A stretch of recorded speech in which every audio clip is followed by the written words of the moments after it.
Hey guys, welcome back to the Real Southern Garden. I'm Sarah, and today I want to share with you 3 easy to grow vegetables that give you a really large harvest. So I always say on my channel, I know I'm really busy, I know you guys are really busy, and anything that I put effort into, I want to get the best bang for my buck, as I always say. So I don't consider myself a homesteader per se, but I like to do a little bit of it, and I like to think that if I needed to, I could ratchet it up, that's a phrase, right? And grow even more. And so I do have 3 staple vegetables that I always grow no matter what because they're just awesome. 2 of them I can keep in my basement and have for like 5 or 6 months. I still have some from last year. And the other one is something more perishable, but you could can it if you wanted to. So let me show you. All right. So the first one, this is hands down going to be your favorite tomato. It gets large. It gets about 6 feet tall, but it's the Dr. Whitey, I believe is how you say it. Dr. Whitey, or anyway, heirloom variety tomato. It's kind of like an orangey yellow, and boy, is it delicious. It's sweet and a little bit tangy, of course. It's a tomato. Makes the best summertime sandwiches, and they grow to almost a pound. They are huge, and it's a very healthy plant. It just does a really great job for me. I love it. So this is my favorite tomato. I'll always do these, and I'll do a couple of cherry tomato varieties as well. And then the second one, which I'm sure you've seen before, but it is going to be butternut orange, butternut squash. This is also from Heirloom Baker Creek Heirloom Seeds. This is amazing. I just slice it, put it in the oven with some pepper and salt and eat it up. It keeps for about 5 months in my basement. I love things that I can rely on and keep as a food source. We all know what we went through a few years ago with the supply chains and all of that. So it's always good to grow some things, that you can keep for a while. Why not? And then I'm also going to do the Burpees Butterbush, they call it, winter squash. This guy right here. Hopefully that's focusing. Picked this one up at Home Depot. Going to do that one this year as well. And they keep for so long. You probably keep them in the crisper for a really long time as well. And then the last one I don't have to show you, you know what it is. It's a sweet potato. Those are amazing. I usually either buy the slips. You can usually get 12 plants for about 24 bucks. Buy them locally at a local nursery. Can't really find them at the big box stores. At least I've never been able to. Or you can start your own sweet potato slips. And there's lots of videos on YouTube about how to do that. I'm not going to make one, but there's lots out there that are great if you want to make your own. But I definitely encourage you to grow sweet potatoes. You can do it in grow bags. You can also do it in ground. And I grew all 3 of these crops in an 8x10 garden bed when I was living in our the leased property that we had before we bought a property here in the greater Atlanta area. And I had a small garden, like an 8x10, like I said.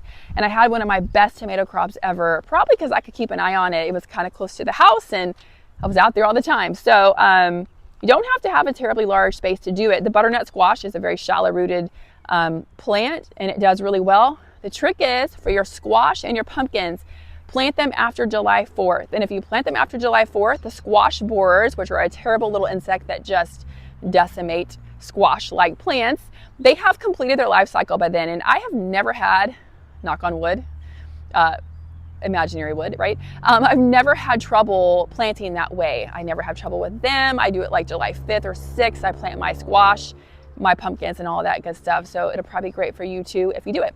Let me show you what I use to tie back my big tomatoes like this.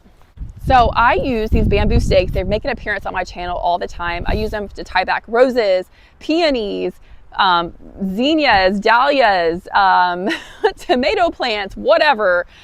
They are awesome. They're multi-purpose. I use them for my makeshift deer fencing when I need that. They're 6 foot tall. I get them on Amazon. I'll link them in the description. And for living things, I will tie them back with jute string, which is something you can buy at a craft supply store. Also can buy it on Amazon. And it's just a natural fiber, and it will flex and move with the plant as it grows. So that's what I use. In the 80s, my parents used like tomato cages, and they made them a lot different back then. The ones they have now are just not really great, and I prefer to use this method, and it just works a whole lot better. Let me show you how I store my seeds. All right, so I keep my seeds. These really made the rounds like in 2020 on YouTube. Everybody, I think, was showing their seed collection in here, but they really are great. It's just a large photo and craft keeper.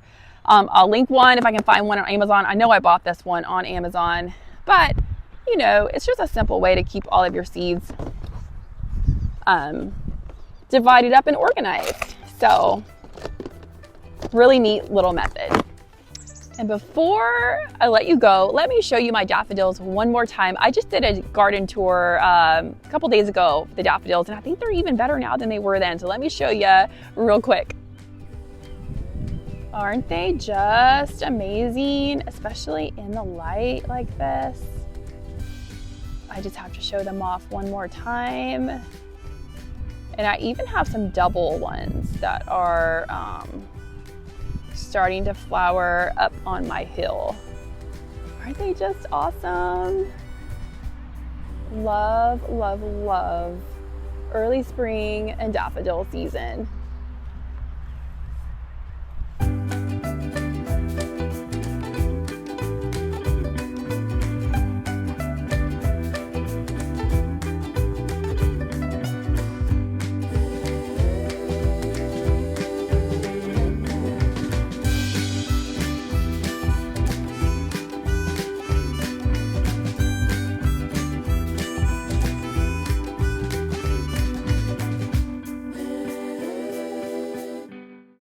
By the way, if you guys like this shirt, it is off of Amazon. It is not made in the USA. I usually show made in the USA products, but this is a really cute shirt that I did get, and I will link it in the description if you're interested. It just says keep it real, and I thought it was adorable because that's what we do here at the Real Southern Garden, is keep it real. And I do have some very exciting things in the works. It'll be a couple months, but I am super, super excited, and just know it's gonna be awesome, and I will share it with you guys as soon as I can. And that's it, guys. I hope you liked today's video. And if you did, we would love for you to subscribe to our channel. Give us a thumbs up, leave us a comment, let me know where you garden. We'd love to hear from you. And I will see you back here next time in the next video, right here at the Real Southern Garden. Bye.